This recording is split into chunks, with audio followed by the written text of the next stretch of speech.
There we go. So welcome to Weekly Wisdom Consent. This week's topic is why we say yes when we mean no and why we say no when we mean yes. It's a roundtable format, and I've got these gorgeous coaches here, Angela Thurston, Stacie Ysidro. Is that how you say your name, Stacie? Ysidro. Ysidro, thank you. Coreyenloe and Jess. And I said your last name right too, Jess? Yes. Okay, thank you. And myself, I'm Christina McCabe, and I am facilitating and organizing this in all the weekly wisdom consent forums. I would love to let you know just a little bit about me before we get started so that you have an understanding of my motivation when it comes to putting these together. So I am an erotic empowerment, a human potential, and an empowered consent coach. I have 30 years of experience in the psychic arts and 20 years experience somatically as a dance teacher and choreographer and performer. I have led many festivals and workshops. I'm a leader in my community, and I empower others with my voice and with my presence. But it wasn't always that way. And that's where my motivation really lies. Because when I was growing up, I was brutally bullied inside and outside of my family. And I developed a really harsh inner critic from that and a really hard outer shell. And even though I did have a strong voice, I spoke really loudly. In fact, if any of you know me, that's something that I'm known for. But I wasn't very effective often. And I wasn't effective because it was always tinged with a defensiveness. I'm going to get you before you get me.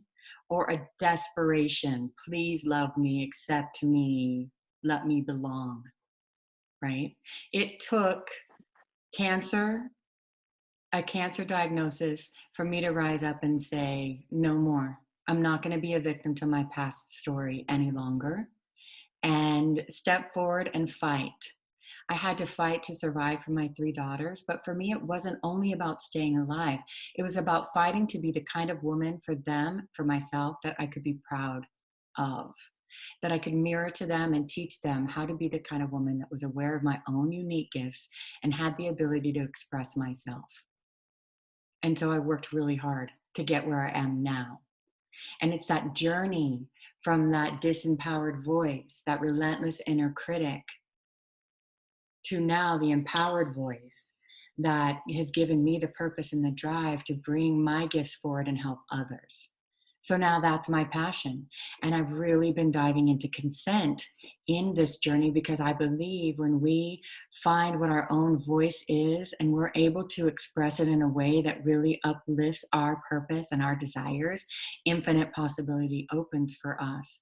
And so finding ways to bring consent into our life that empowers us is super juicy to me.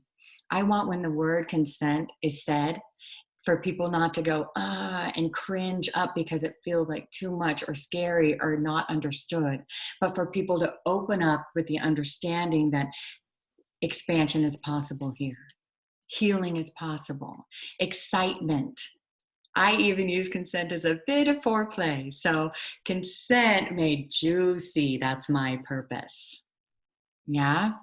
So in putting together these workshops, I'm bringing together other intimacy and relationship coaches and healers, empowerment, influencers and body workers that specialize in bodies and sexuality and empowered voices to help bring you tools and insights to uplift your own awareness so you can bring that forward and utilize consent in your life in a way that really serves your highest purpose.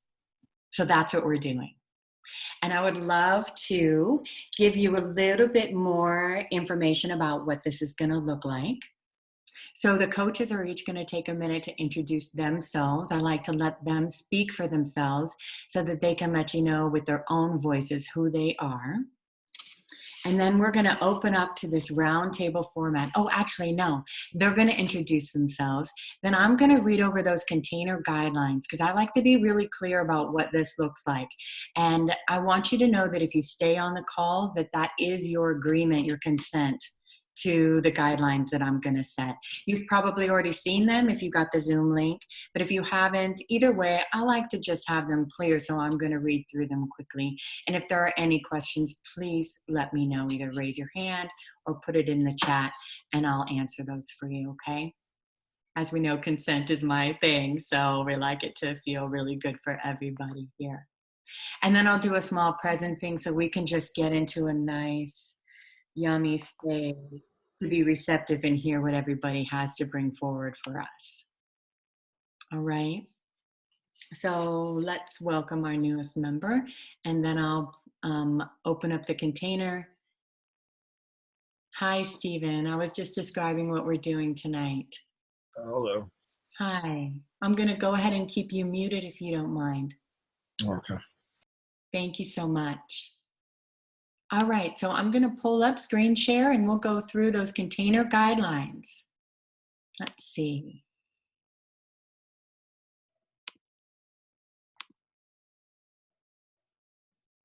By staying on the call, you are consenting to the following agreements. All these forums are recorded and available for future viewing. However, so if you share on I don't know what that however doesn't belong. If you share on camera, you are consenting to future use of your image and shared content. If you are not comfortable being on the video, please arrive with your video off or turn your video off. I will also be engaging through chat, so if you want to have something private, please private message me or the other speakers. I won't be sharing the chat on any future videos, so you can also just engage with the public chat as well and let me know what you'd like to share. Please ask consent, however, to engage privately with other participants via private chat. Please ask consent before advice giving or attempting to offer resources to other participants. Differences, this is a really important one to me. Differences of opinion are welcome. Yes, we want a shared community of conversation. That's how we learn and grow. But shaming is not. So I'm going to monitor and I will take action, create a pause where we can all reset if needed to make sure everyone feels safe and heard here. Okay. This is not a forum designed to address trauma or abusive betrayals of consent, either mental or physical. If you or someone you know is currently in danger, please private message me for local resources. While I cannot guarantee that I can help, I will do my best to connect you with people that can. Okay. This and all weekly wisdom forums are inclusive of all gender identities and sexual preferences. If you do not feel represented, please message me privately or raise your hand if you want to say something out loud. Your voice is a gift and very welcome. All coaches here speak for themselves, and while we support each other, we are responsible only each for our own voices. Embodied empowerment, that's my business. And all the guest coaches are showing up in our highest integrity and with loving intention. We are not, however, responsible for your emotional or physical well-being. By showing up and remaining on this call, you consent to take responsibility for your own self-care and well-being and not hold anyone else present responsible for you. Okay. Any questions?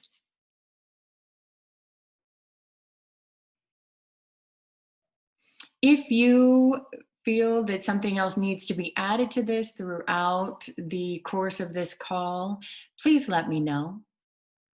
Okay?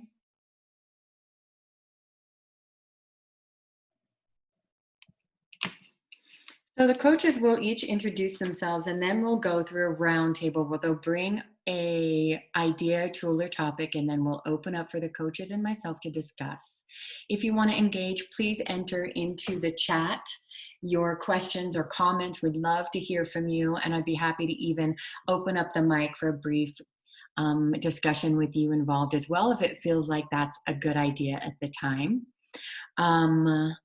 I will be inserting a link into the chat as well that will have a page on my website you can go to get all the coaches' information if you want to connect with them in the future, if you're really resonating with them and want further information on what they or I do.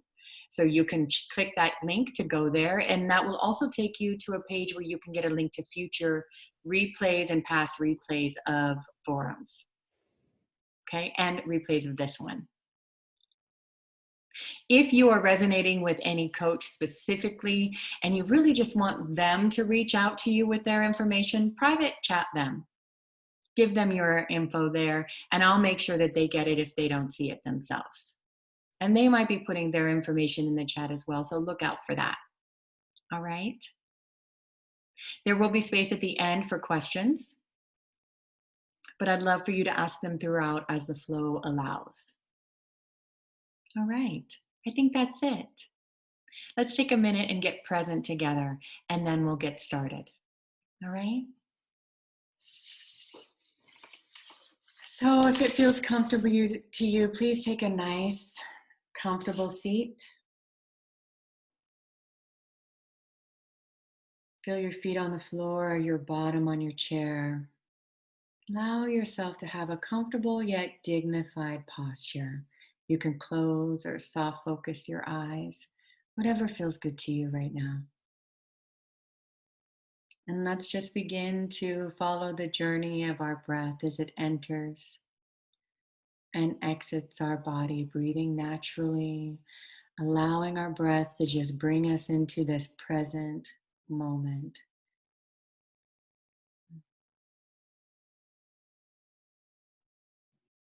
As you breathe, maybe softening in your belly, softening in your feet and your hips just a little bit more, grounding down, arriving.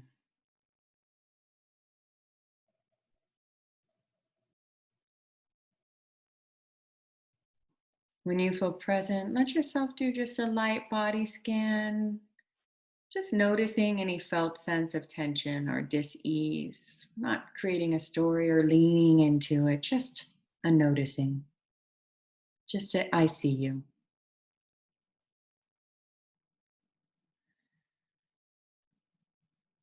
Letting that awareness drift to the side. Now take a moment to take a journey for pleasure, bringing awareness to where pleasure might live in your body right now. Is it the feeling of your clothing on your skin or the air, the temperature? Is it an embodied gratitude for being here in this moment? Is it pleasureful anticipation of the possibilities open to you as you learn deeper about consent, how it can serve you?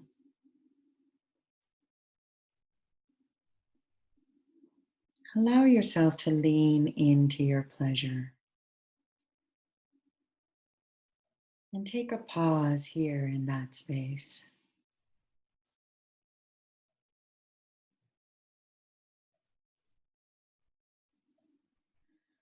As you breathe, just nurture your ability to know your pleasure and yourself in this moment. From this place, if it feels good to you, set an intention. What you're desiring from this call and this time together. Take an expanded inhale into that intention, and as you exhale, soften into it.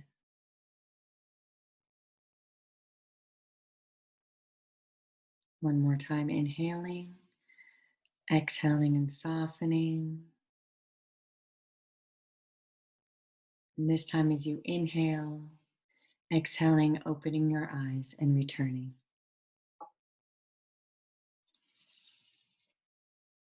Welcome. All right, we get to the juicy parts. So let's have our coaches each introduce themselves. Who would like to start?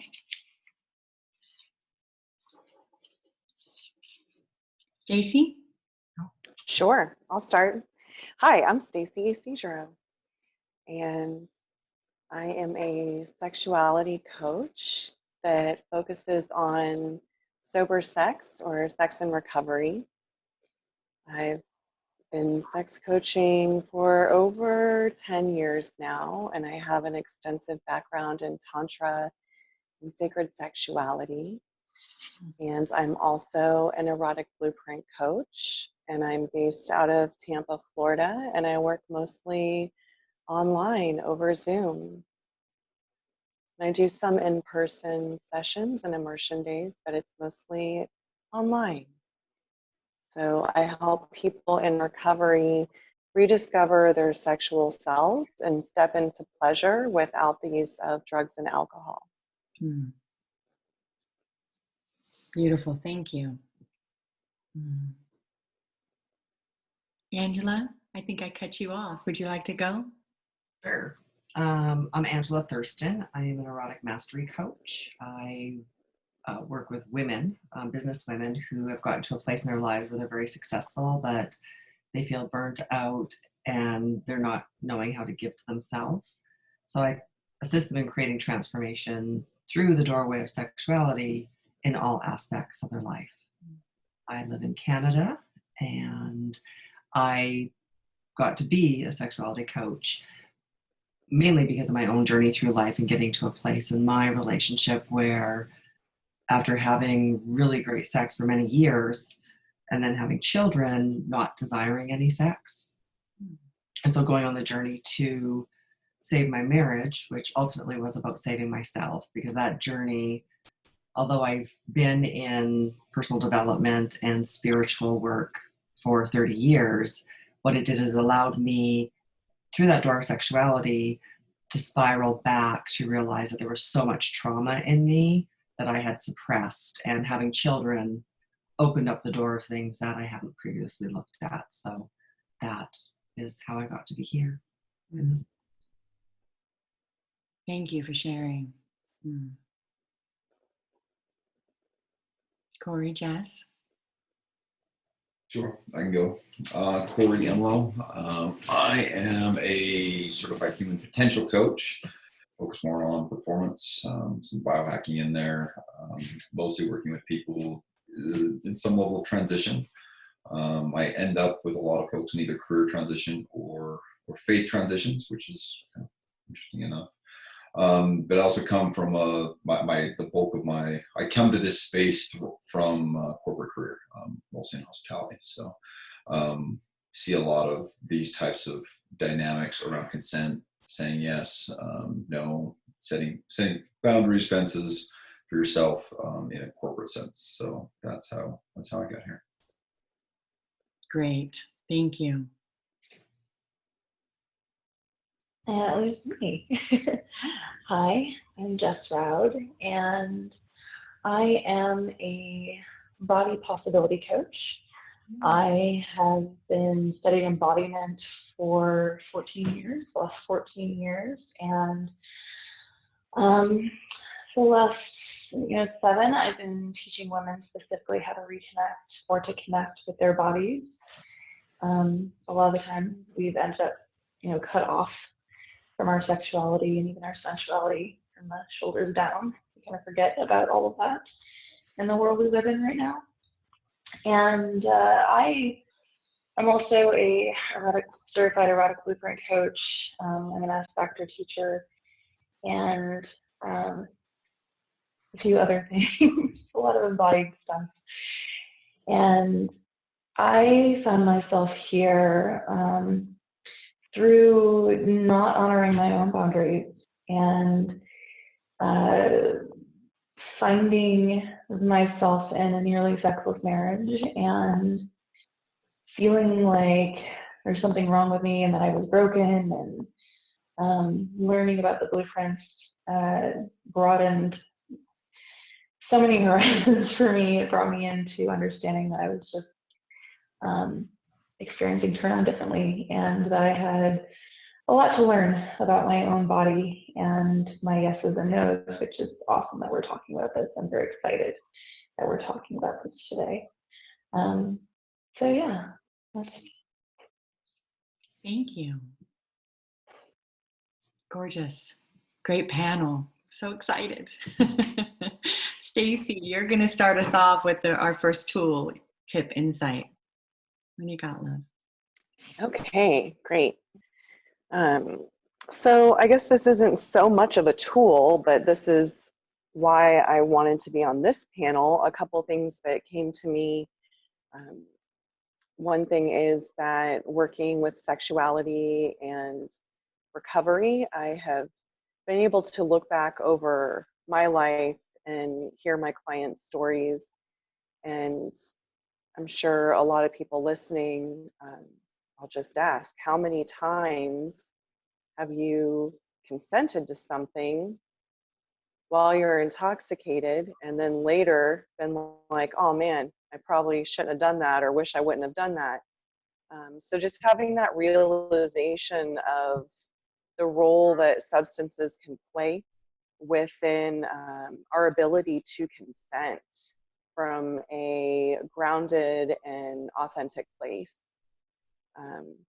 That's something that has really stood out to me. And the other thing that kind of it leads into is accepting personal responsibility for my decisions.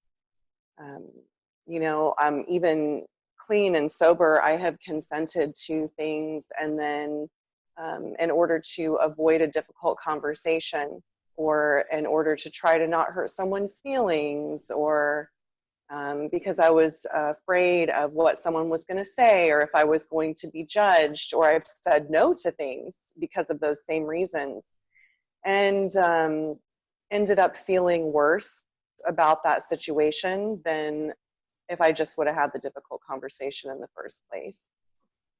So for me, you know, I had gone to visit a friend, and we had been sexually intimate before, but it had, you know, been a while, and I went to stay with him, and I felt like this underlying obligation for me to have sex with him.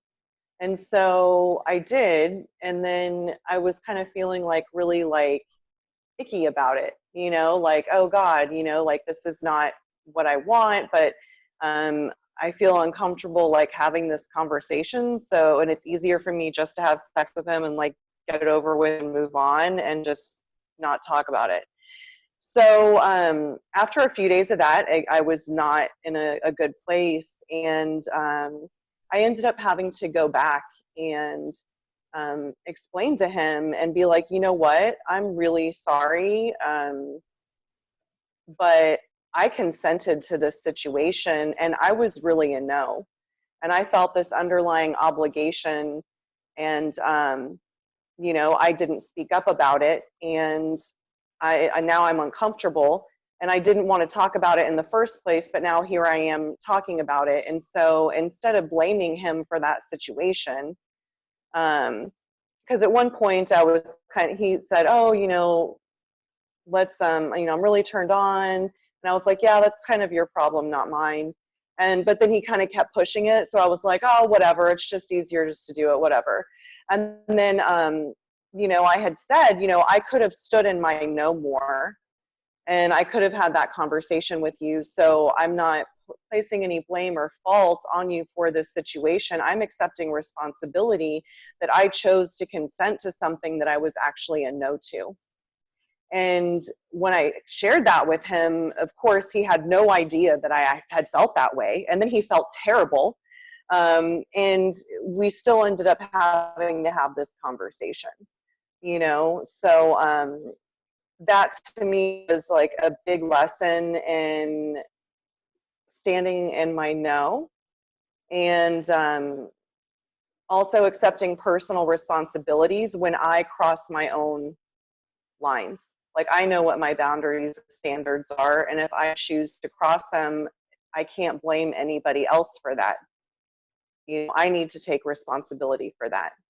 And a lot of times, you know, when we're using substances as well, it's easy to place blame on other people or places and things, when the reality is that a lot of times, you know, we have a part that we played in saying yes when we meant no, or saying no when we really meant yes. And so it was just, you know, those two things really came up when you had, you know, you put this topic out there. And I thought to share that because, you know, I guess the tool or the invitation would be to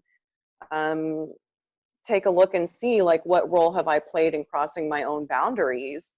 And I ultimately needed to make an amend to myself, right? I felt like I needed to clear the air with this person, and apologize to myself and to him, because now I made him feel terrible. I didn't stand in my no, you know.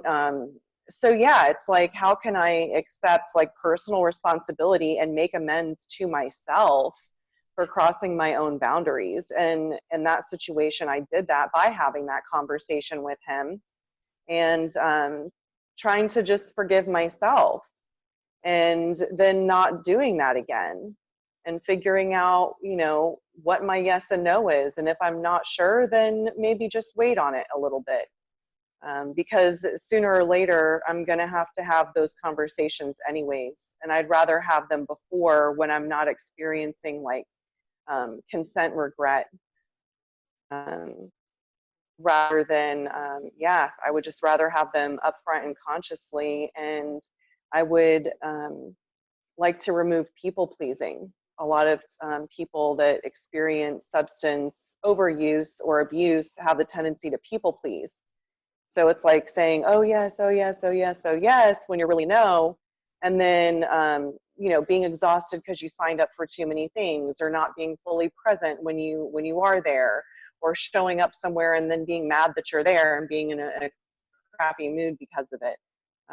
So just really practicing self-care by standing in my yes and in my no, and being aware of the influence that substance use can have on my ability to fully be in my yes or fully be in my no.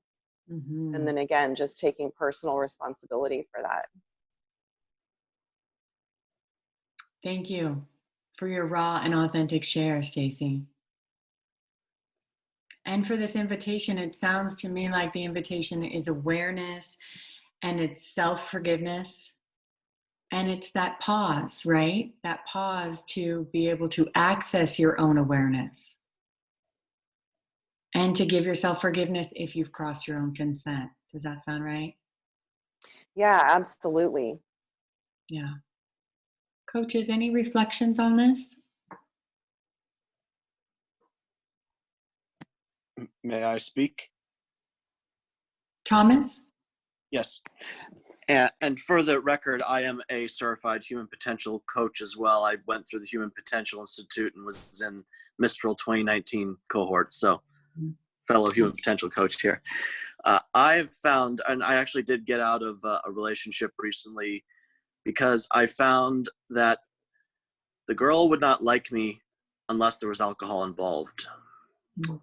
She seemed to like me when I loosened up, or she was a little tipsy herself, and I realized that this isn't working, and I should not have to be drunk or intoxicated, or she drunk or intoxicated, for us to like each other. And I walked out of that, and I've been happier ever since. Not that I have a problem with alcohol or anything, but this is a reflection or something that clicked with me as you were talking. Thank you for that share. Yeah.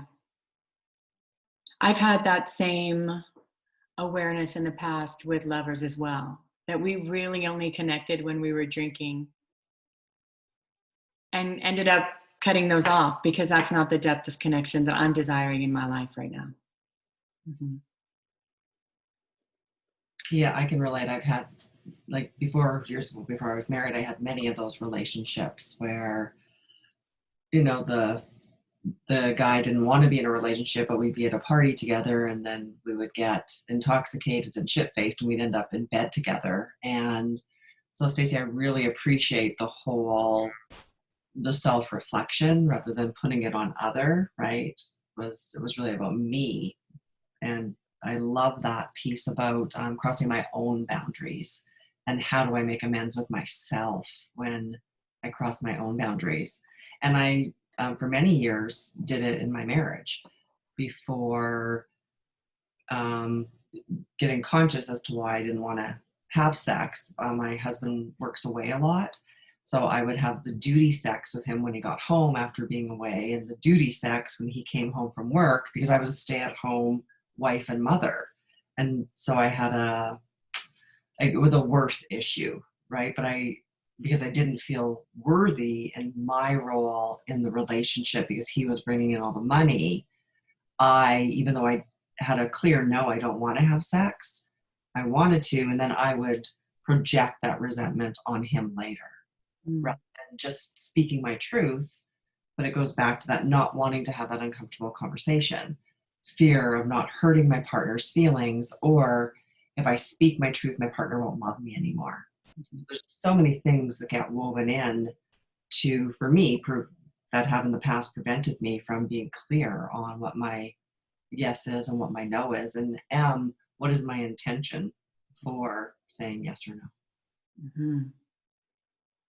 So personal awareness and authentic self-responsibility.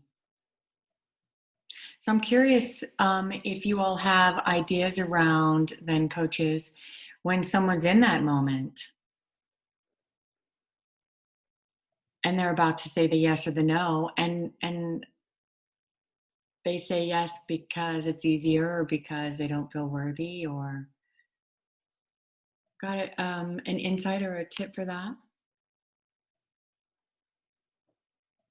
Did that make sense, what I'm asking? Yeah, it does. And it's as if you're in that pattern of not feeling worthy and saying yes, it's more of a preventative of doing the work so that when you can enter more consciously into the relationship. Because quite often if we're in that loop of not feeling confident or being insecure within ourselves in our relationship, we don't have the wherewithal to be clear as to why we're saying yes or no.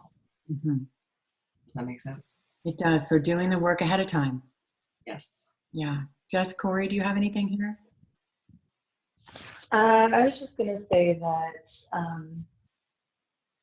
so I said yes often, and a lot of that was because, you know, I didn't want to hurt my partner. I didn't want him to feel rejected. There was a part of me that took on a story or a lesson that, you know, if he wasn't sexually satisfied, then, you know, he would leave me. So there were a lot of fear things that were happening in my own partnership around that. And the truth of it is, like, I wasn't aware that I was crossing my body's boundaries. Like I knew I was saying yes, but I felt like I was saying it out of love. And for me, it wasn't until my body actually went into total rebellion on me that I was like, oh. And then the forgiveness piece that Stacie was talking about, and the self-compassion, in that I just didn't know. I wasn't aware. I didn't have the tools, and we didn't have the tools to actually have those conversations yet.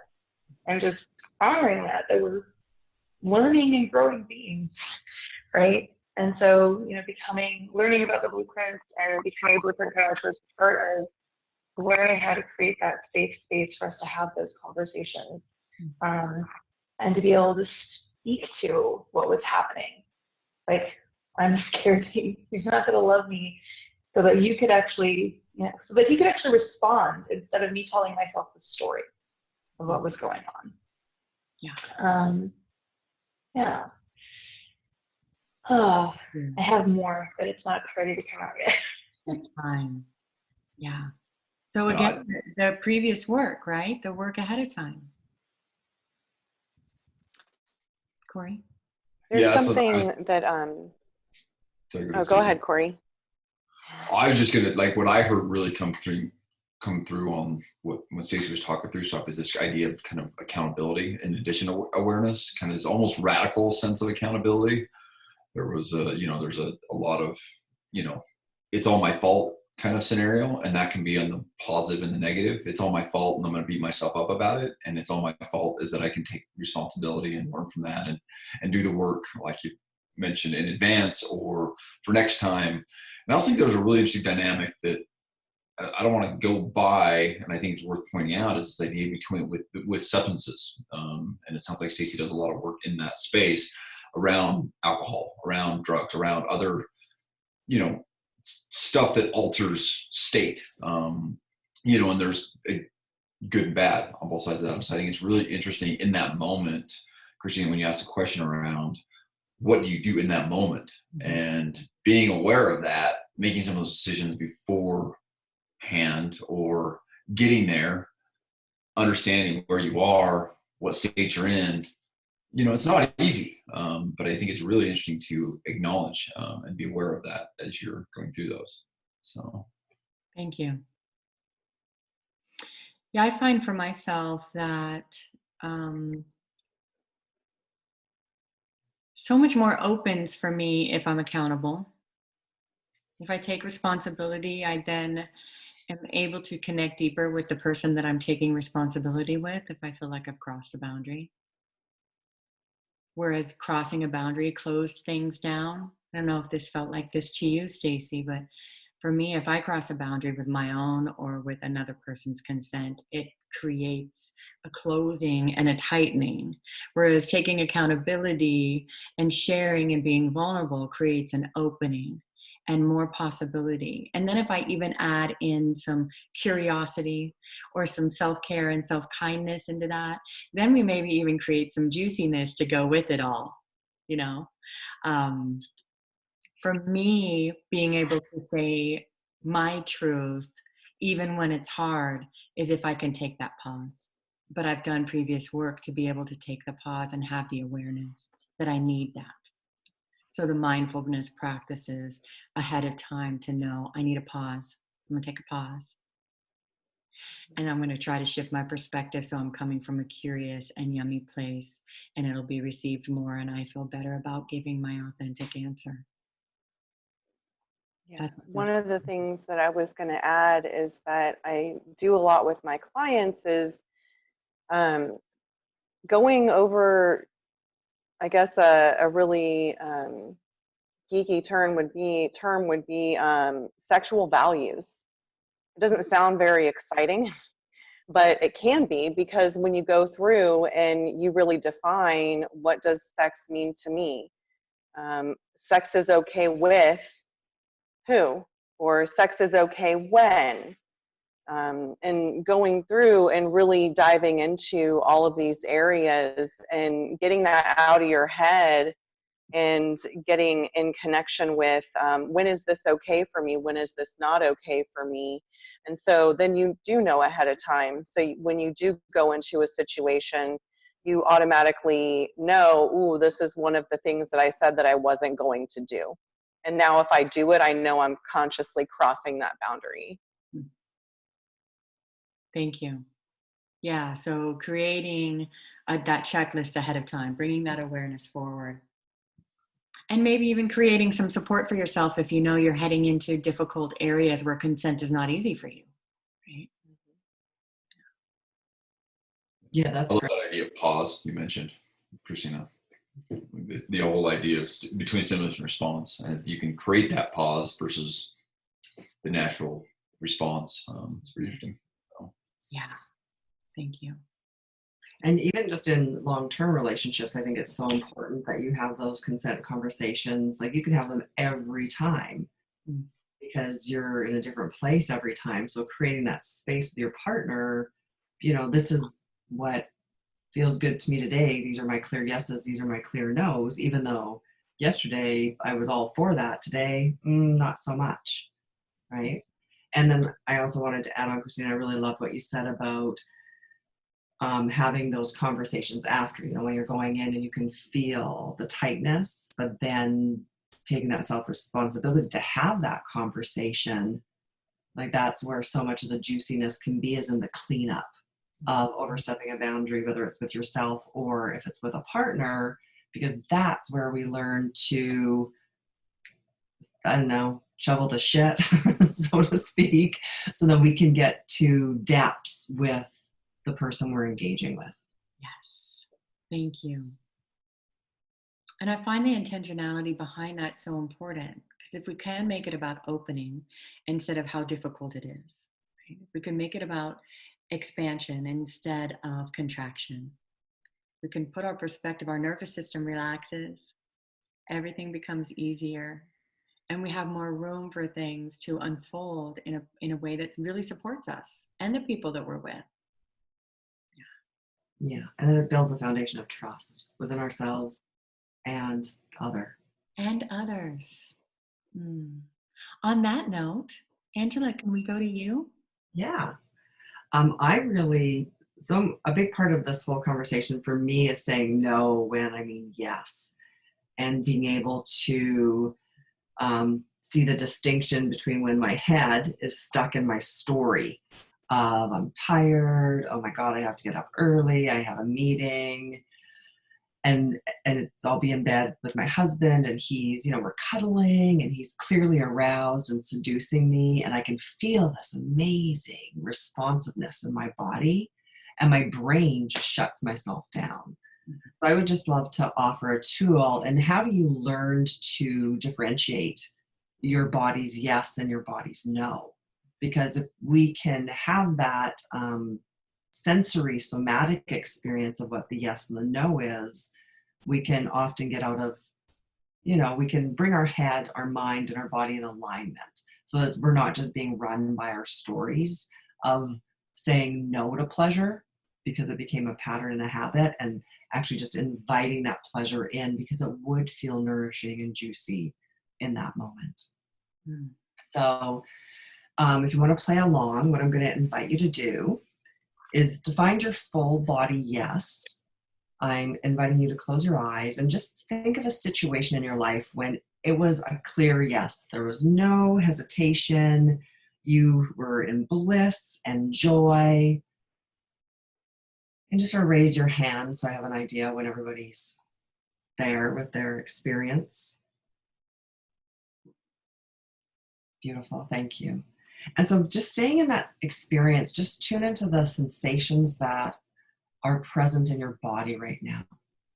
So you're just making a note of, do you feel expansiveness in your chest? Is there tingles? Do you feel warm or cold?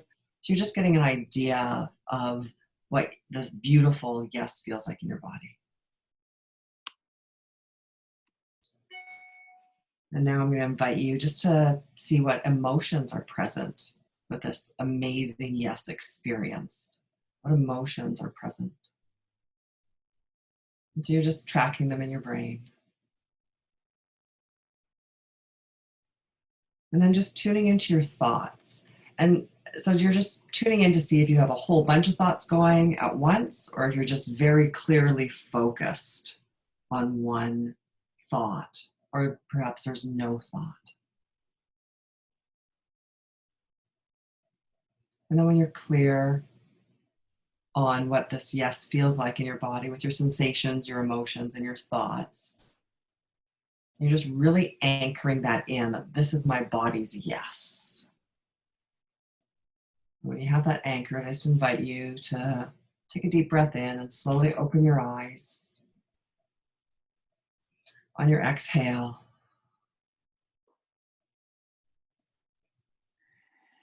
and then just take a couple cleansing breaths to clear that.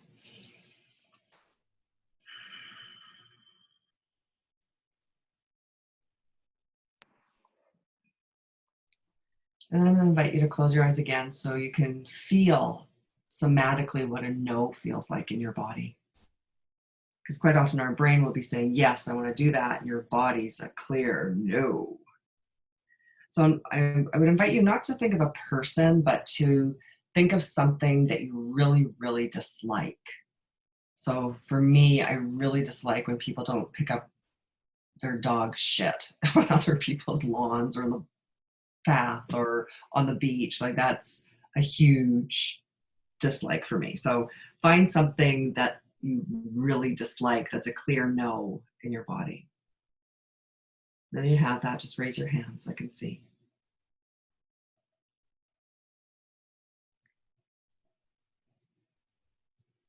Perfect, thank you.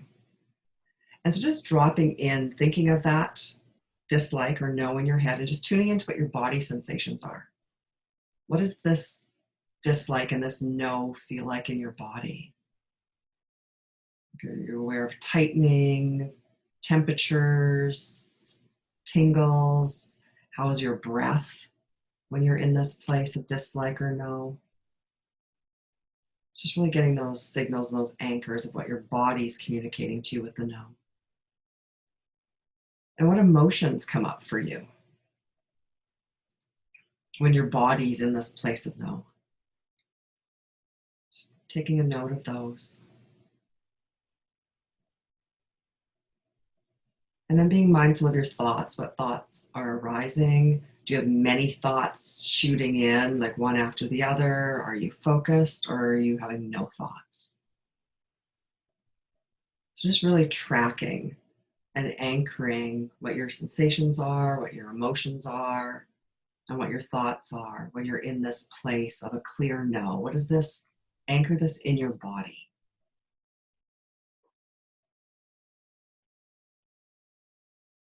And then just taking a couple deep breaths in and exhaling, and when you're ready, just releasing all of it. So you're just in a place of coming back to presence in our space together. You're letting go of the yeses and the nos. They're firmly anchored in your body.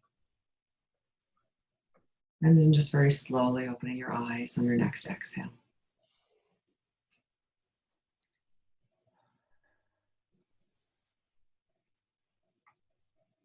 And so for me personally, I really find this practice and having this anchored in assists me with creating more cohesiveness in my mind and my body so that it's easier for me to get clear with what's a yes and what's a no. And if it's a maybe, it's a no.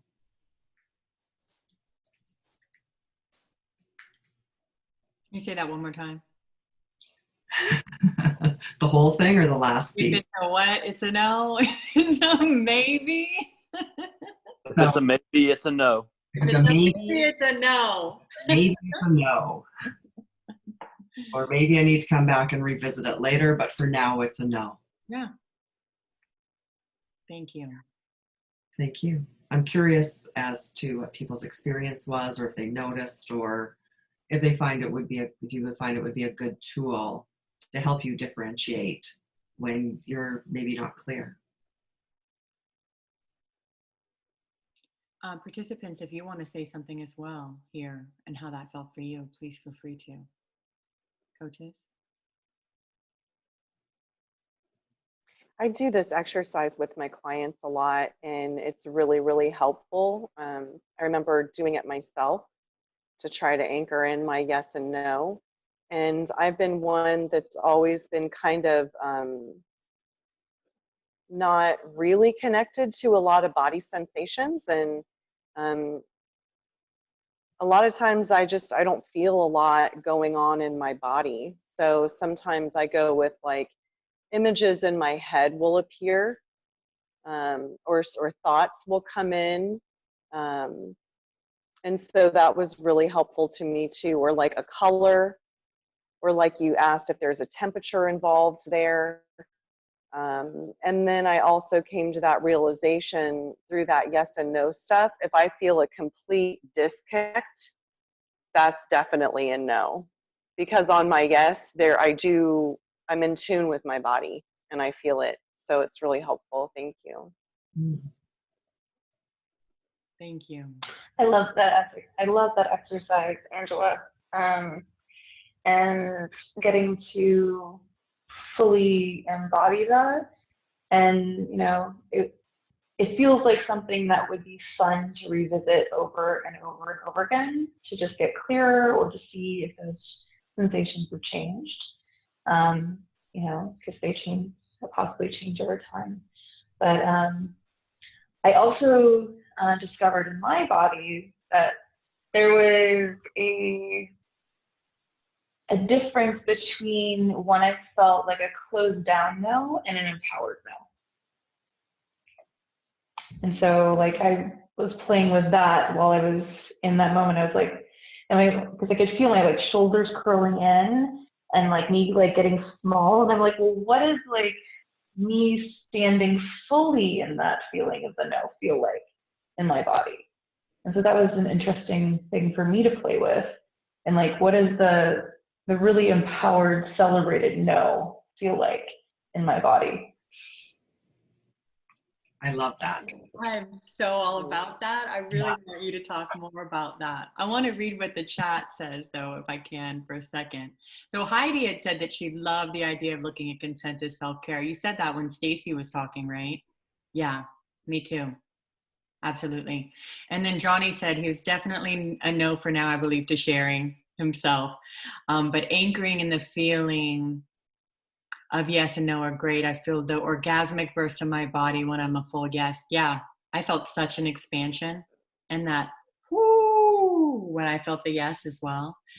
Johnny also says, like when I was a child and my parents said we were going to the carnival, I feel my body contract on a no. Yeah. And Heidi said, great practice getting to know what my body wants. Empowered no, awesome. Yeah. I think I want to have a whole forum around the contracted or empowered no, right? I think we can go deep into that. And the same with the yes, empowered or contracted yeses and nos. Ooh, writing it down. Anyone else have something to share around this?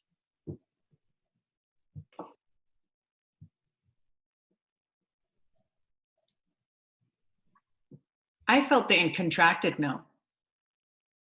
When you said that, I realized that when she had said no, what I instantly went into was the contracted no feeling, which was really, I was nauseous. And I was like, let's go back to the yes, please. Can we just go back there? Because the yes was just delicious. You know, the yes was expansive and pleasureful. It was so good.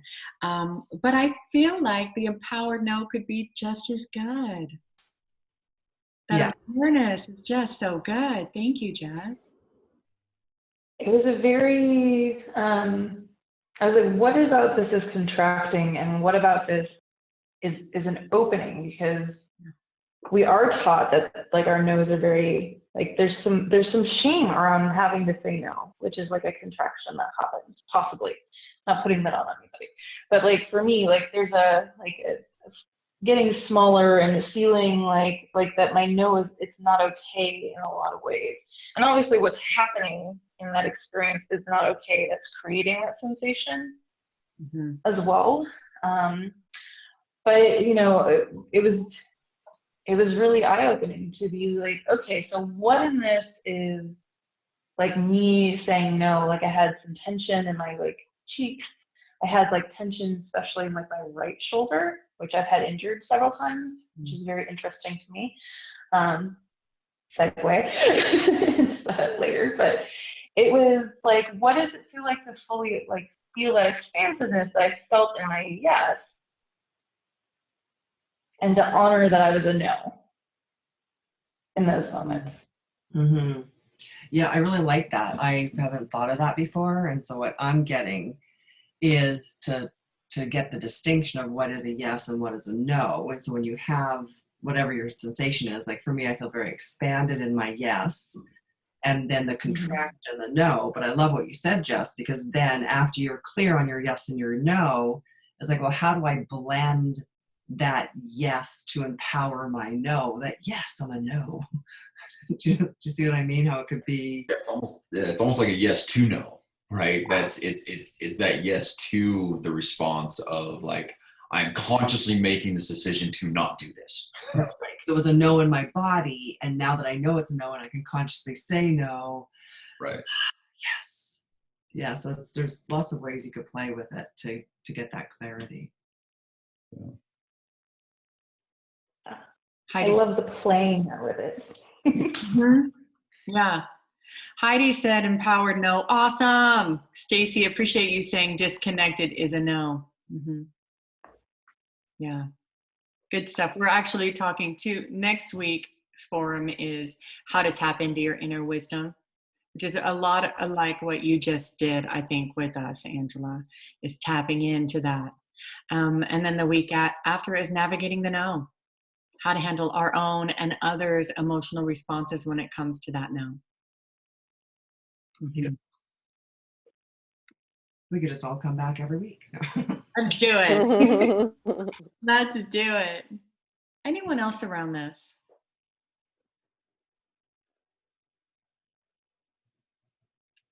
I do want to touch on what Angela shared about the allowing yourself to have that the consent conversation, especially if you're in any sort of partnership or relationship that for any sort of period of time where there's an assumed blanket consent that comes with relationship, right? And it becomes very unconscious in a lot of relationships. It was very unconscious in my relationship. And it was the tuning into my own body's boundaries that I understood that I had to reset those consent conversations. I had to be like, no, actually, I know we're married, but my body's mine.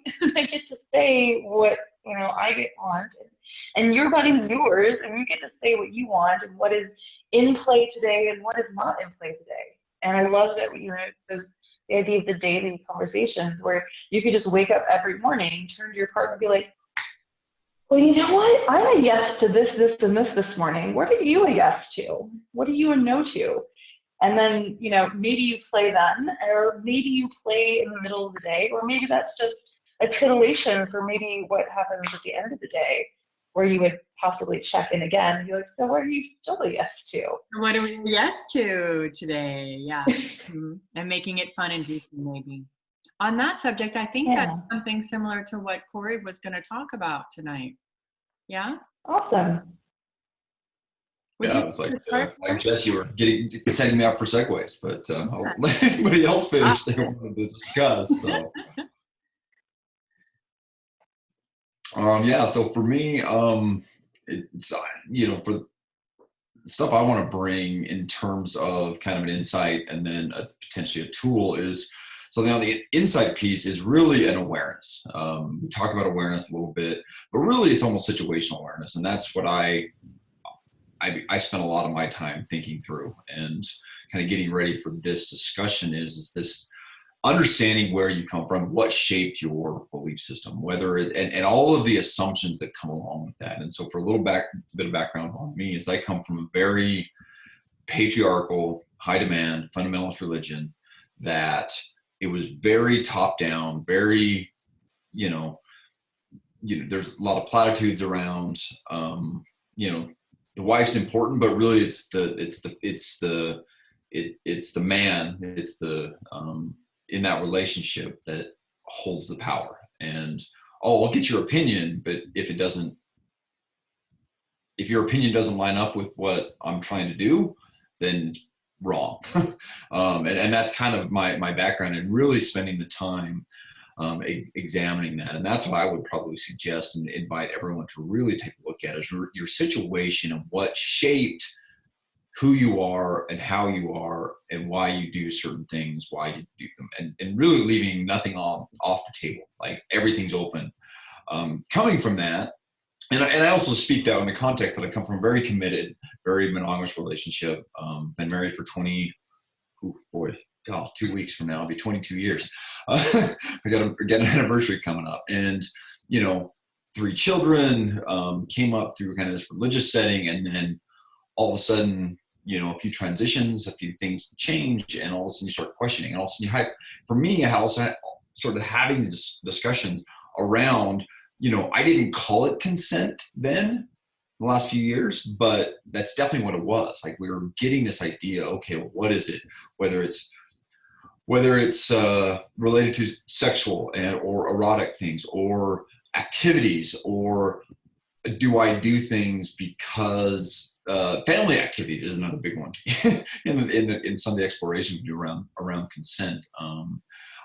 There's times I really don't want to go spend time with my family or her family, and I really just want to have my own space, just using that as an example. So I think for me, it's really what I would like to, offer up and suggest that everybody really take a look at is, how do you get where you are, and why do you see the world through the lens you're looking at, and trying to shift that.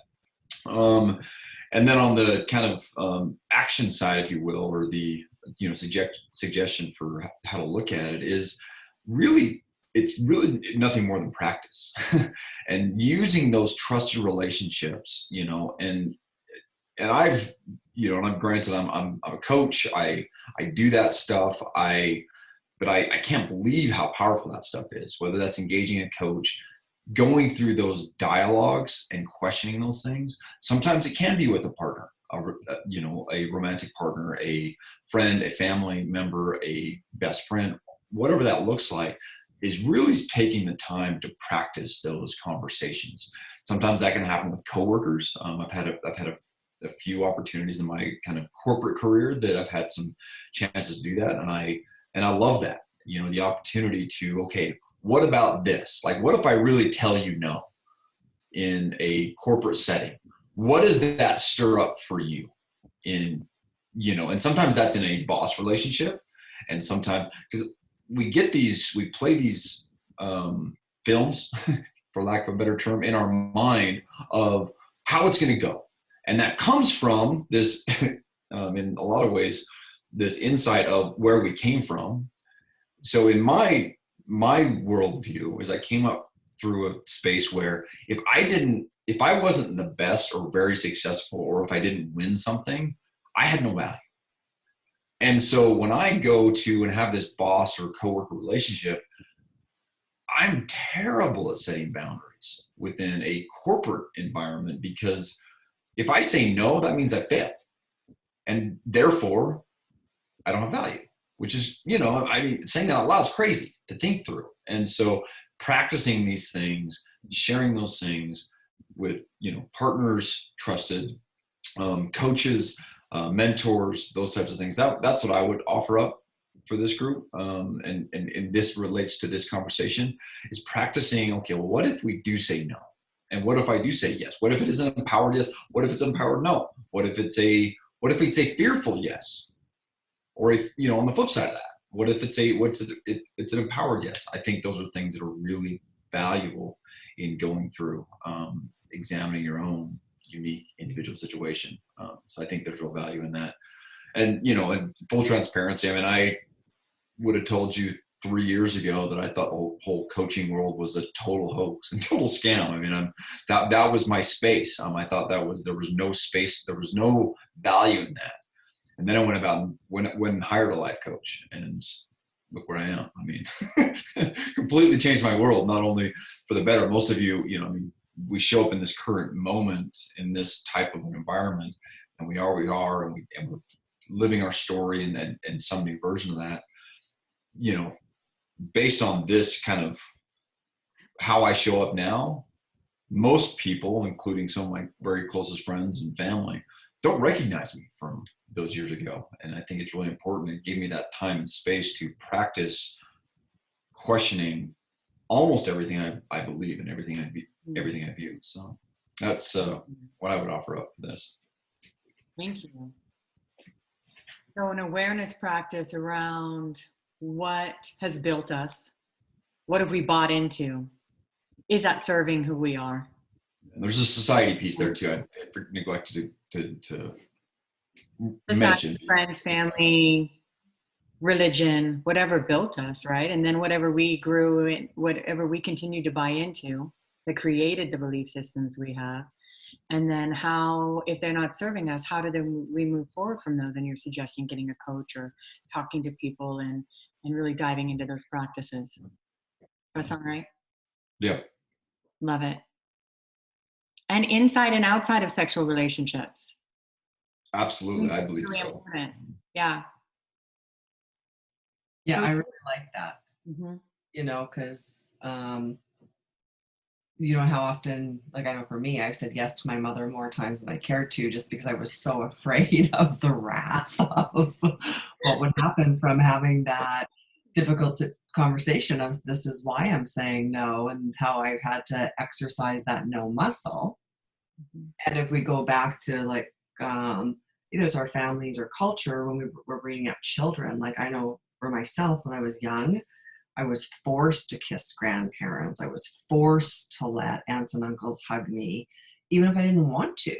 So, you know, I think what you're saying, Corey, we can use that to assist us in how we're bringing up the next generations when we're actually teaching them to be empowered by what is their yes and their no.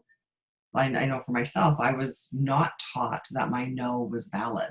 It was overridden all the time, right? So then we have to learn that it is okay for us to say no. So I love that you shared that. Thank you. Mm. Yeah. And I do have one more thing about that, is that how many, with us looking at where we came from, what we were taught, and how much of that actually influences us saying no when we want to say yes. Like we're saying no to things that could bring us more joy, more pleasure, more expansion, but we're saying no because of all of the stories and the wiring and the belonging to the tribe that we grew up in, being accepted, right? Big one. Thank you. That one's huge for me. I mean, why are we saying no when we want to say yes? We often so focus on the why we said yes when we meant no. But why aren't we saying yes? Yeah. What did we buy into? Yeah. Particularly when it comes to our sexuality. Do you think so? I think we say no a lot when it comes to our sexuality because there's shame, there's fear, there's self-judgment, there's fear of judgment of others, and there's a lack of education because of how limited sexuality is in our culture, right? That's good to hear. See, it's opposite for me. It's very opposite for me. I have a lot easier time saying yes to stuff that I want and don't want, though I'm not doing that as much. But I say yes to stuff that I want sexually, but not in life all the time. Because I have more of those fears of not being perceived in a certain way or not fitting, or how am I going to be seen if I step into this role? Now, those don't stop me very much anymore. I mean, I'm not much in the box these days, but those are my reasons. Yeah, and they're outside the bedroom. They're outside my sexuality. What about you, women? Anything on this? When you were sharing, Angela, it actually brought up something that was non-sexual for me, where I would be out with friends or, you know, with my partner, and even some of my family. And there was a piece of me that wanted to get as silly as they were being. But there was also a part of me that was like, somebody has to be the responsible one. So I would be saying no to myself because I had to be the one that was going to watch out for all the things that could possibly happen. And so it's, you know, looking at that for myself and really feeling where did I really want to say yes? Where did I want to go and like be the first person up singing karaoke and do all the crazy duets? Or when do I want to just break out into dance in the middle of the street, or, you know, and just giving myself more permission for those yeses as I, you know, move through life and as I recognize those instincts to say like, no, I have to say, you know, contain into those yeses, you know, self-containment, allowing, you know, myself to be more free and fully expressed in those moments. Yay. More free, fully expressed. Yum. Yeah, and I think to what Corey was saying too, looking at that programming, a lot of times women are programmed, whether it's consciously or unconsciously, sex is bad, you're not supposed to like it, it's for the man, bad girls do this, so you're not allowed to like it, it's not for you. And I've seen a lot of people, say no when they really wanted to do something, but because of that past programming. So there's definitely something to look at, you know, where are these ideas, attitudes, and beliefs around sexuality or just consent in general. Like if you grew up seeing your parents, you know, give 110% to this company and not, you know, have it take away from time for the kids and be at a detriment to them, their lives, you're most likely going to end up doing the same thing. Or you could look at that and be like, you know what, I'm not going to let my work run my life. So you get to choose how that past programming, what you're going to do with it. You know, it's there, you can become aware of it, and then now you get the conscious choice of, is this my greatest truth? Is this the truth with a capital T? You know, and if it is for me, then I'll roll with it. And if it's not, then out. Send it packing. I get to define what my truth is, and I get to define what's best for me and my greater good today, not all of those past programming stuff. Yay, yes you do. And so do you. Yes, ma'am. And you. So we're getting closer to the end, so I'd really love to make sure that we get to hear Jess's voice as well. I feel like I spoke a lot, but I was, you know, listening to Corey share about, you know, the conversation, and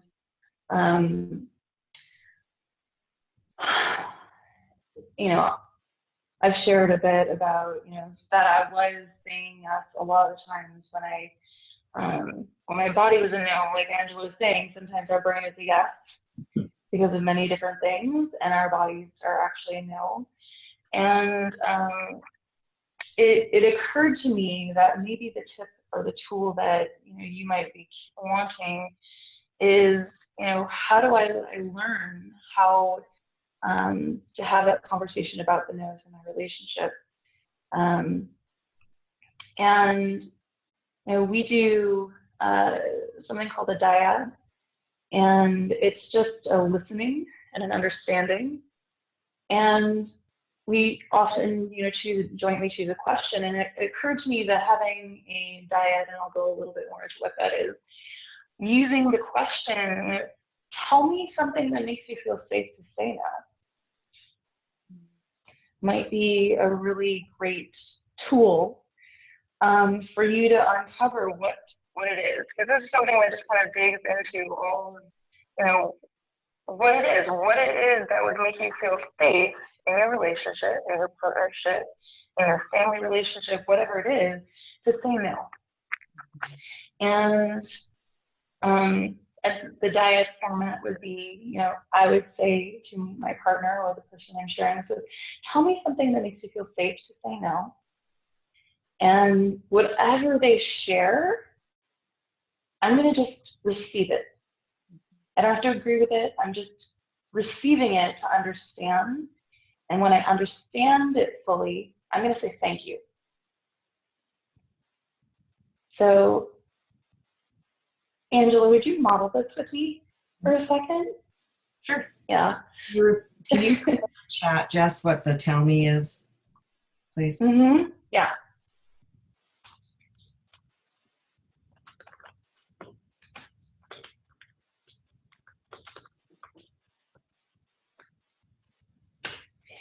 So there's 3 other things that you can say besides thank you, because you want to fully understand.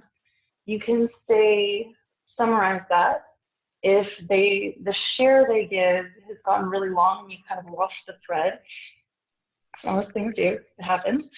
And you can also say, clarify that. You didn't quite understand what it is they were saying, because you want to understand. And you can say that again. It's like, I don't know, a bird flew by in the background, and all of a sudden your brain is just like, you know, taking it as something else, and you missed entirely what they said. So the whole point of this is just to get to a place of understanding. So we're just going to model this really quickly, or not as quickly. I don't know. How many minutes do we have left, Christina? Because I want to be aware of our time. because I'm not looking at my clock. 15, but we want to leave a few minutes to let Okay. 10. We want to. So we'll just do like one time back and forth, just so that you can see what this tool looks like. Yep, thank you, Christina. Appreciate that. So, Angela, tell me something that makes you feel safe to say no. When I know that I'm still going to be loved, even though I'm saying no to something somebody else wants to do. Their love won't be taken away. Thank you. And so in this format, now Angela's going to ask me the same question. Tell me something that would make you feel safe to say no.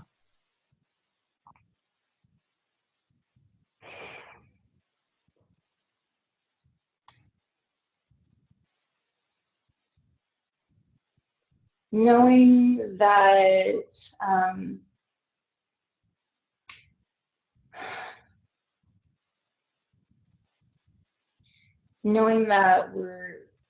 that you and I will continue to have this conversation and keep the conversation going, and that we aren't going to just fully shut down, even if we might need a pause. We'll pause, but we'll come back to it, so that we can really feel held. Thank you.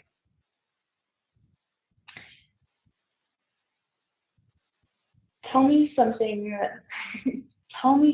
that would make you feel safe, that makes you feel safe to say no.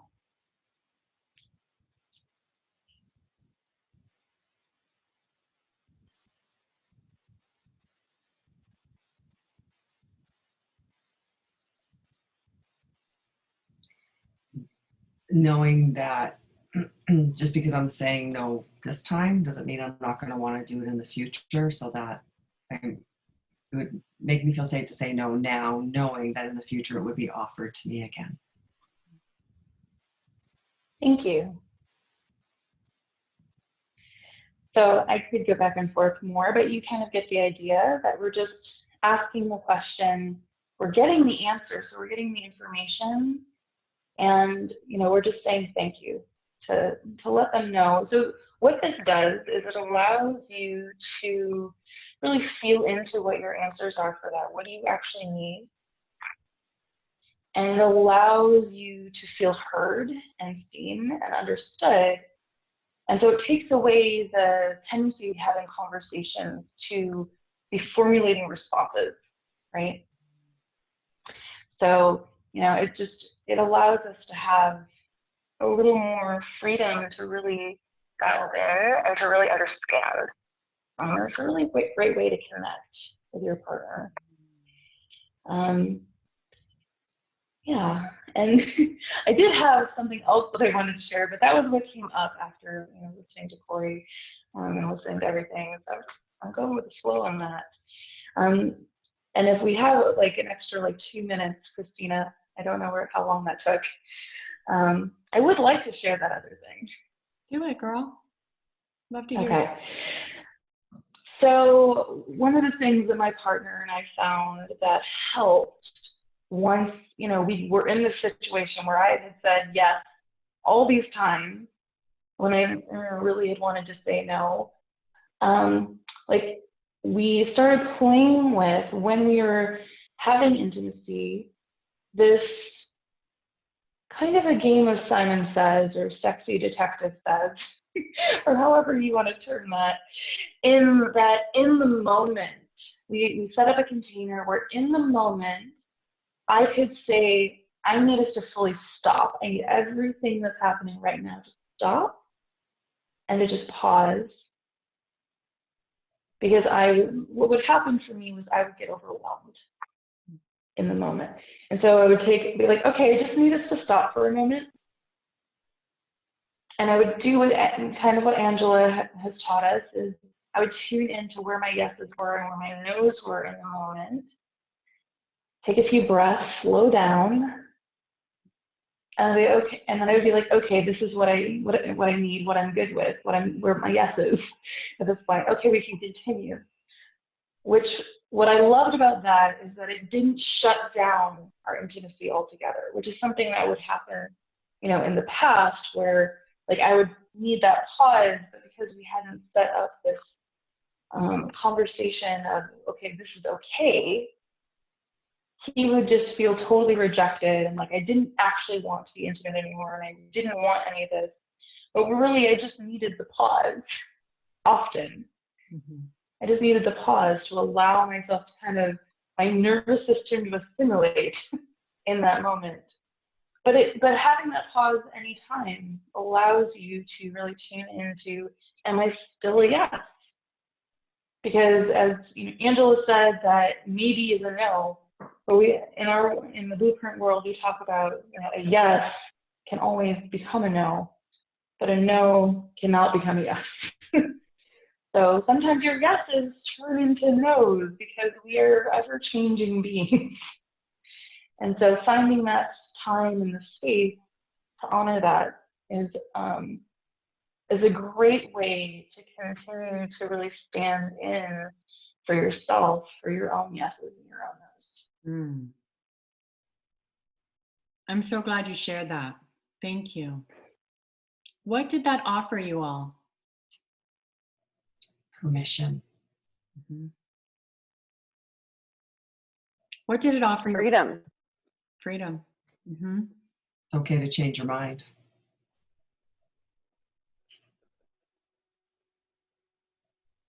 Did you find more pleasure after? Space to be witnessed, Johnny says. Mm-hmm. And was that a question for me, Christina? What did it offer your relationship? Mm-hmm.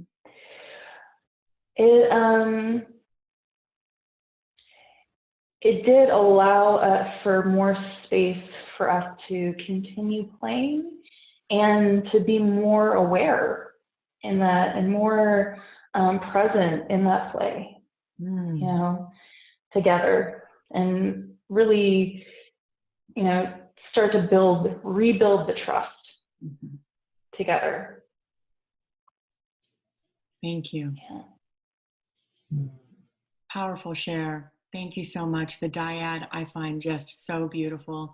I would say to push it would be my ticket on that, to go back and forth more than you would want to.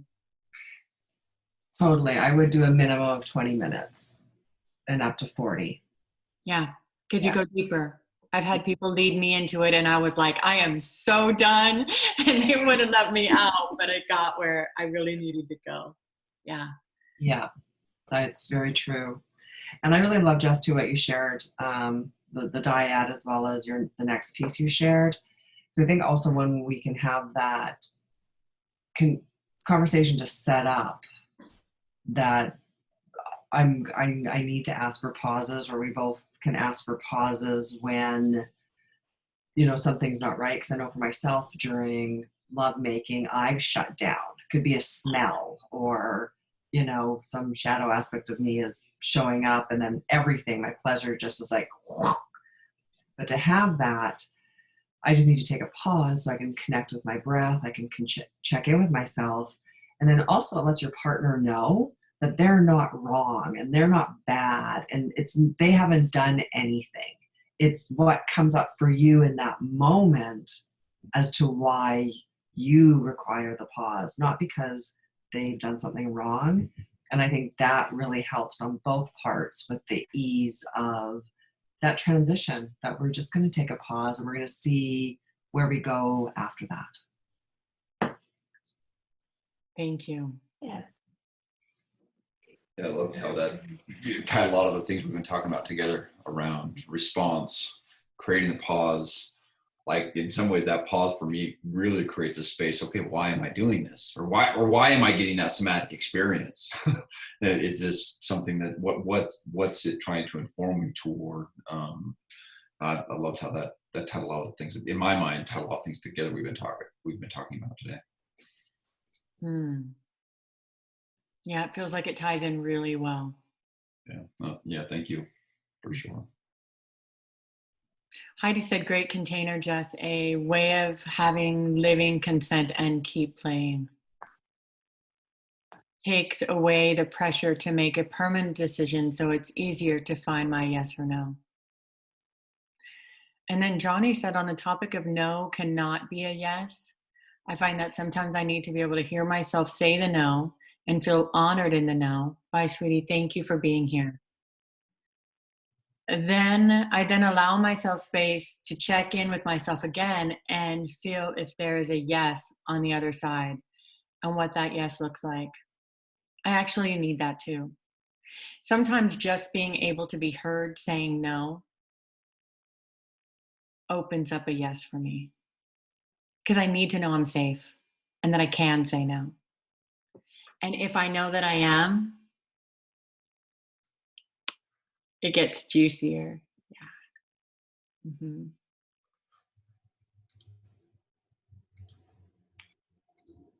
Anyone else on this? May I speak? Sure.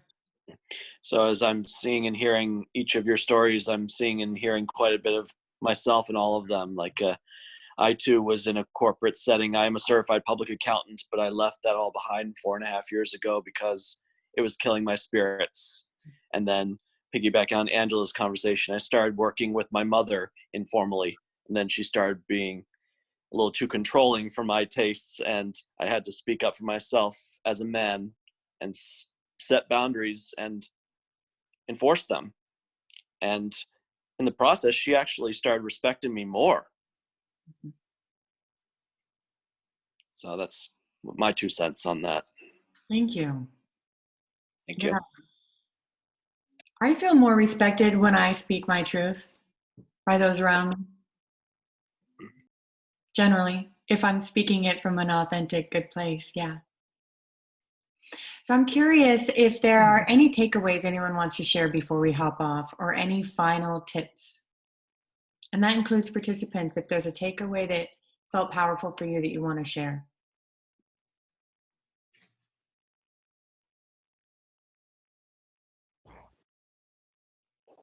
I'm really grateful for the collective mind, the conversations, and how everything wove together so beautifully, and just really deeply honored that I was invited to participate with all of you. So thank you, Christina. Likewise. Thank you. Yes, Stacie, Corey, and for everybody that came and to sit and listen to us round table it. Yeah. Yeah, thank you to everyone. Yeah, that felt really juicy. It felt really good to have this conversation with all of you, guests and participants. Thank you. Anyone else a takeaway? Johnny, I really appreciate the diversity of this panel. You are all very talented, and it was great to be here. Yeah, great to have you here and interacting as well, Johnny. Thank you. So next week is tapping your inner knowing as it pertains to consent. And then the week after is navigating the yes and the no. So the link is in there. You can also find me. Stephen, thank you, everyone, and great panel on the subject of no and yes. Thank you, Stephen. Appreciate you being here too. So you all can find Embodied Empowerment. I put the link in there. Maybe I should put it one more time because it disappears, doesn't it? If you want to get future forum information or the link to replays, go there. And I hope to see you all again. And I hope your life is empowered and consent-filled and pleasureful. Thank you, everyone. Thank you all. Stay safe. Thank you. You as well. It's been so much fun. Thank you, Jess. I really appreciate you all. Thanks. Thank you. Bye. Thank you, Stacie. Thank you, Corey. Thank you. Thank you, Angela. Thank you. Bye-bye. Thank you, Jess. Thank you. Bye, everyone. Thank you. Bye.